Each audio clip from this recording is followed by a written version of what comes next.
ಯಾರೂ ಎಣ್ಣೆಯ ಹಾಕಿಲ್ಲ, ಯಾರೂ ಕಡ್ಡಿಯ ಕೊರದಿಲ್ಲ. ಆದರೂ ಸಣ್ಣಗೆ ದೀಪವಿದೆ, ಗಾಳಿಗೆ ಆರದೆ ಮಿನುಗುತ್ತಿದೆ.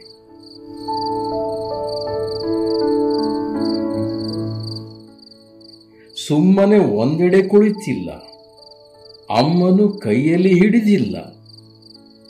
ಗಾಳಿಗೆ ತೇಲುವ ದೀಪವಿದು, ಹೇಳಿರಿ ನೋಡುವ ಯಾವುದಿದು?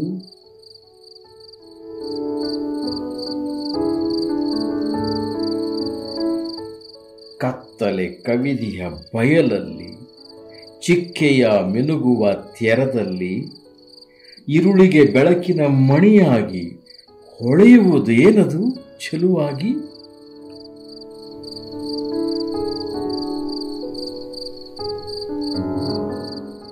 ಆಹಾ, ಹೊಳೆಯಿತು ನನಗೀಗ, ಹೇಳುವೆನೀಗಲೇ ಒಂದೇ ಸಲ, ಹತ್ತುವ ಆರುವ ಹಾರುವ ದೀಪ. ಹೌದೇ ಹೌದೇ ಮಿಂಚು ಹುಳ?